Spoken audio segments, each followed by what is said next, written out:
Hello everyone, welcome to Tuned Up. Today I'm going to show you how to do a transmission service on your NB2 6-speed transmission. But wait, this isn't a 6-speed Miata. This is a 5-speed on an NA. Well, I came prepared because I knew you were going to say that. Actually, I put an NB2 6-speed transmission in my car to handle the extra horsepower. So we will be doing a tutorial on a 6-speed, however a 5-speed should be similar. So today I'll be using my own fluids. I do recommend doing your own research on this and using a 75 weight 90 transmission fluid. That's GL4. Difference between GL4 and 5. You want to make sure you're using the right one. I have the drain and fill plugs as well as the output shaft seal. Some tools to make your life a lot easier is this Sunex 22mm wrench that pairs nicely with the Quinn sockets that you can get from Harbor Freight. You can hook up a wrench right up on there. As you see here, I can put the socket over the bolt and turn with just the wrench for hard to reach areas. And yeah, that little leak right there, that's the output shaft seal basically crying for help. Don't worry, we'll take care of it.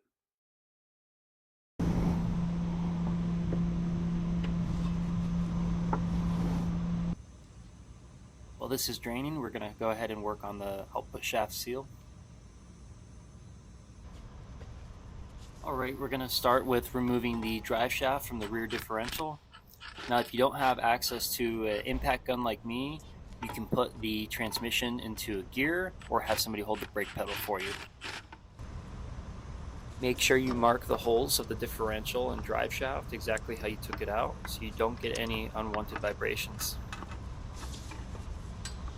Now that we got the bolts out, we're going to go ahead and carefully pull the drive shaft out of the transmission. And we're going to kind of sneak it out of the exhaust here. It might look different on your Miata since mine's an NA. Alright, now's a good time to check your output shaft and drive shaft splines. Just look for any rust or burrs that could cause issues later on. Now, when you're pulling the output shaft seal, take it slow. Don't dig into the shaft with your screwdriver and make sure you're not scratching the mating surface. If you've got one, a plastic tool is always the better choice, way less risk of damage.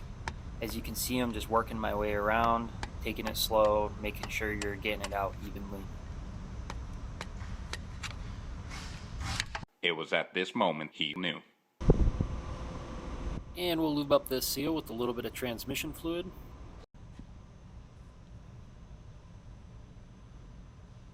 You see these little markings right here?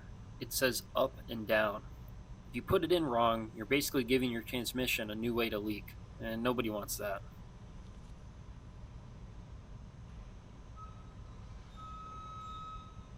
Luckily, I was able to find a tool that perfectly fits over my seal, so you have to get a little creative and improvise with this one.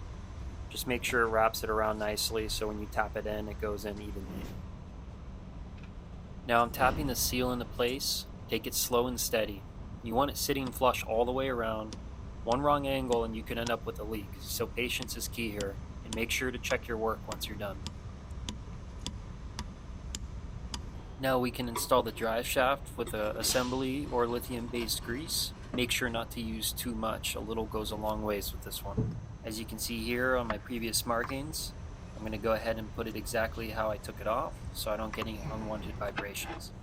Make sure to use new drive shaft bolts if possible. At this time I wasn't able to get new ones, so I cleaned them up and I'm going to apply some blue thread locker. I'm putting the car in gear while under here so the drive shaft doesn't spin when I bolt it in. You can also use a second person to hold the brake for you. Just carefully threading the bolts by hand first to make sure everything lines up before tightening.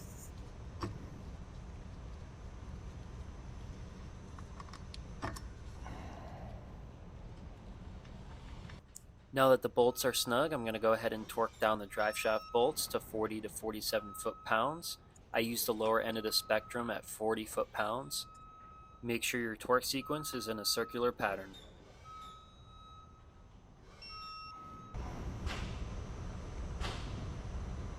Beep. Beep.